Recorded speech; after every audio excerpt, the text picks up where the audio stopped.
tanggapan sa labas po ng ating unang capital region.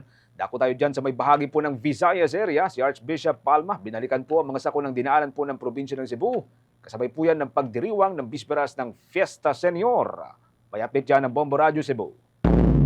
Bumuhos ang pananampalataya at debosyon nitong Sabado, Enero 17, kasabay ng pagdiriwang ng Besperas ng ika-491 na pagdiriwang ng Fiesta Senior. Bukod sa banal na bata na Senyor Santo Niño, naging sentro rin ng okasyon ang buong Holy Family matapos opisyal na sumama sa prosesyon ang imahe ni na Our Lady of Guadalupe de Cebu at San Jose mula sa lungsod ng Mandawi City. Binuksan ang pagdiriwang sa pamamagitan ng makulay na fluvial procession sa karagatan kaninang madaling araw bago ang inaabangan na solemn foot procession ngayong hapon. Sa ilalim ng pangangasiwa ng mga paring Agustinian at ng lokal na pamahalaan, tiniyak ang muling pagsasama ni na Jesus, Maria at Jose bilang simbolo ng pagkakaisa ng bawat pamilyang Sugbuanon. Bukod dito, ilan sa mga deboto ang nagpapakita rin ng kanilang mga pambihirang gawain tulad na lang ni Leo Alcosiba, isang debotong naghandog ng libreng pagkain bilang taunang alay nila kay Senyor Santo Niño. Nagbalik tanaw naman si Archbishop Emeritus Most Reverend Jose Palma sa mga nakaraang sakuna sa Cebu at sinabing pinalakas nito ang pananampalataya ng mga Kristiyano sa probinsya. Sa isang eksklusibong panayam ng Bombo Radio Cebu News Team, sinabi ni Archbishop Palma na sa kabila ng mga hamong kinaharap ng mga Cebuano na natiling matatag ang kanilang pananampalataya. Samantala, tinahak ng solemn foot procession ang tradisyonal na ruta na nagsimula sa Basilica P. Borgo Street, dumaan sa Magallanes Street, Borromeo Street, San Chanco Street at nagpatuloy sa Panganiban Street patungong V. Rama Avenue at mula roon lumiko ang hanay ng mga deboto sa B. Rodrigo Street patungong Fuente Osmeña at bumalik sa Osmeña Boulevard pabalik sa Basilica. Patungong Fuente Osmeña at bumalik sa Osmeña Boulevard pabalik sa Basilica Menor del Santo Niño. Naging mapayapa at maayos ang dambuhalang aktibidad na ito sa lungsod ng Cebu. Sa kabila ng libo-libong debotong nakikiisa,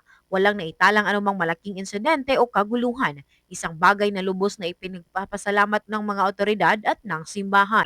We cling to the faith and we manifest this faith in works, good works of solidarity,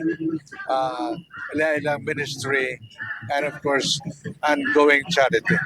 Mula rito sa lungsod at lalawigan ng Cebu, this is Bombo Irene Ardiente and this is Bombo Radio Philippines, the #1 and most trusted source of news and information. Basta Radio, Bombo! For the most trusted source of news and information, visit our website at www.bomboradio.com. Follow us on Bombo Radio mobile app, Facebook, YouTube, TikTok, and X, formerly Twitter. Like, share, and stay connected. Anytime, anywhere.